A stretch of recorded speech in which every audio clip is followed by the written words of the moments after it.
औरत का फैसला। नैतिक मूल्यों से ये कहानी भले ही आपको इंसाफ करती ना दिखे, लेकिन जिम्मेदारियों की नजर से देखेंगे तो शायद कुछ समझ में आए।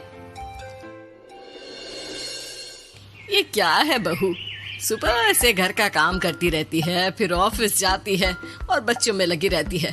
अरे ऑफिस क्यों नहीं छोड़ देती, या फिर घर के लिए कोई नौकरानी रख ले। कैसी बात कर रही है माँ? जानती तो है ना अभी इनके ऊपर कितना लोन है। थोड़ा ही सही मदद कर देती हूँ तो अच्छा लगता है, और अभी उनको मेरे पैसे की जरूरत भी तो है। सुधा चंदर को बचपन से प्यार करती थी। एक ही मोहल्ले में खेल कूद कर बड़े हुए दोनों। जहाँ सुधा संपन्न परिवार से थी तो वहीं चंदर का परिवार आर्थिक परेशानियों से जूझता ही रहा। लेकिन सुधा की जिद के आगे किसी की नहीं चली। सुधा, कल ऑफिस जल्दी जाना है और 2 दिन के लिए गुजरात ऑफिस के काम से भी जाना होगा। अरे कैसी बात कर रहा है बेटा, बहू को अगले महीने बच्चा होने वाला है, इस वक्त तो उसके साथ रहे। अरे कोई बात नहीं ना माँ, उनको जरूरी काम होगा, वरना मेरा चंदर ऐसे वक्त में मुझे छोड़कर कभी नहीं जाता। चंदर सुबह घर से निकलता तो आधी रात को घर में घुसता, वो भी शराब के नशे में। चंदर की माँ उसे खूब समझाती। अरे माँ, देख रही हो ना कितना कर्जा है सर पर, काम करना पड़ता है। दिन रात काम नहीं करूँगा तो घर कैसे चलेगा। अरे लेकिन बहू को भी तो देख लिया कर, इस हालत में भी घर का बाहर का सारा काम करती है। चंदर तो जैसे माँ की बात सुनकर भी अनसुना कर देता है। ऑफिस के बाद चंदर का फोन माँ के पास आता है। माँ, वो ऑफिस के काम से आज रात के लिए पास के शहर के ऑफिस जाना पड़ रहा है, कल सुबह आ जाऊंगा। सुधा रात को कमरे में सो रही होती है कि उसके पेट में दर्द होता है। सुधा चंदर को वीडियो कॉल करती है। इनको फोन कर लो, शायद कुछ आराम मिले। लेकिन 10 बार फोन करने पर भी वो सुधा का फोन नहीं उठाता। ऑफिस के काम से गए हैं, हो सकता है बिजी हो। कितनी मेहनत कर रहे हैं हम लोगों के लिए। सुधा सो तो जाती है, लेकिन अकेले उसे कमरे में डर लगता है। अगले रोज चंदर घर आता है, जहाँ सुधा ऑफिस जाने के लिए तैयार हो रही थी। तुम आज भी ऑफिस जाओगे? कल रात भर तो ड्यूटी की है, थक जाओगे, छुट्टी ले लो ना। अरे नहीं नहीं, कैसी बात कर रही हो, ये तो पॉसिबल ही नहीं है। अच्छा रुको, मैं जल्दी से तुम्हारा खाना और नाश्ता बना देती हूँ। बेचारी सुधा ऑफिस जाना छोड़कर लग जाती है पति के लिए खाना बनाने, उसके कपड़े प्रेस करने और जरूरत का सामान मुहैया कराने के लिए। हो सके तो रात की ड्यूटी मत लिया करो ना, मुझे बहुत डर लगता है। अरे यार क्या है, तुम तो ऐसे बिहेव कर रही हो कि तुम ही अकेली हो जिसे बच्चा होने वाला है। इतने लोगों के पति जो काम के सिलसिले में बाहर होते हैं, उनका क्या?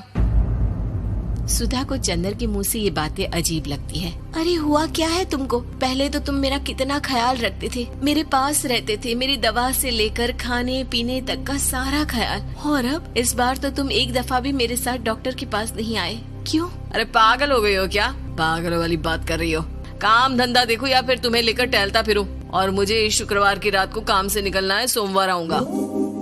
सुधा को समझ में नहीं आता कि क्यों अचानक से चंदर को फील्ड का काम मिल गया है। लेकिन एक दिन, सुधा, मैं और चंदर जरा एक रिश्तेदार के घर जा रहे हैं, तुम भी तैयार हो जाओ, घर में अकेली कैसी रहोगी। अरे नहीं नहीं, इस हालत में इसे लेकर जाना ठीक नहीं है। अरे लेकिन मैं ऑफिस भी तो जाती हूँ, फिर घर में अकेले। चंदर उसकी कोई बात नहीं सुनता। वो सीधा कार निकाल कर माँ को लेकर चला जाता है। सुधा घर के काम में लग जाती है कि अचानक उसकी नजर चंदर के बैग पर पड़ती है, जिसमें एक कागज दिखाई देता है। इनके कागज भी ना इधर उधर फैले होते हैं, एक भी खो जाएगा तो बवाल करेंगे। लेकिन जैसे ही सुधा वो कागज खोलकर देखती है तो वो सदमे में आ जाती है। दरअसल वो कागज नहीं, बल्कि चंदर और उसके ऑफिस में काम करने वाली लड़की चांदनी की गोवा की टिकट होती है। सुधा चंदर के बैग को खोलकर देखती है तो उसे होटल के बिल से लेकर महंगे गिफ्ट्स और दूसरे शहरों के टिकट मिलते हैं। सुधा को समझते देर नहीं लगती कि उसका पति किसी और लड़की के साथ है। चंदर के आने पर सुधा उससे बात करती है। अरे नहीं नहीं, ऐसा कुछ नहीं है, तुमको गलत फहमी हो गई है। लेकिन जब सुधा के सवाल तीखे हो जाते हैं तो चंदर को अपनी गलती माननी पड़ती है और वो सुधा से माफी मांग लेता है। सुधा फैसला कर लेती है कि वो चंदर को छोड़ देगी। बच्चे और सामान को लेकर वो घर से निकल ही रही होती है कि सास उसे रोकती है। कहाँ जाएगी बेटा, रुक जा। चंदर को सुधा का जाना खल नहीं रहा था। वो झूठे मुंह भी उसे रोकने की कोशिश ही नहीं कर रहा था। सुधा चंदर को देखती है और मायके चली जाती है। मायके में माँ कहती है, अरे ऐसे कैसे घर छोड़कर आ गई? कौन सा चंदर तुझे छोड़ रहा था? माफी तो मांग ली थी ना। देखो बेटा, बेटी डोली में जाती है और अर्थी में ही निकलती है। पर पापा, मेरा आत्मसम्मान, उसका क्या? आपने मुझे पढ़ाया लिखाया है, इस लायक बनाया कि मैं खुद का खर्चा उठा सकूं, बेटी को पढ़ा सकूं, एक अच्छा जीवन पाऊं। अरे लेकिन पति की जरूरत तो होती है ना सुधा दीदी, और अगर आपको नहीं है तो इस बच्ची का सोचो जो अपने पिता से इस कदर जुड़ी है। आने वाले बच्चे की सोचो जिसके आने से पहले ही आपने पिता का प्यार से दूर करने की सोच ली। सुधा फोन देखती है लेकिन चंदर का कोई कॉल नहीं होता। वो समझ नहीं पाती कि अपने आत्मसम्मान के बारे में सोचे या बच्चों के बारे में। मम्मी, हम नाना नानी के घर से दादी और पापा के पास कब जाएंगे?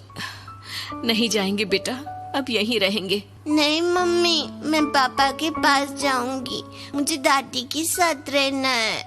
और मेरे साथ? हाँ, आपके साथ भी तो, सबके साथ माँ। देखो सुधा दीदी, आपके सर पर पिता का साया होना जरूरी होता है।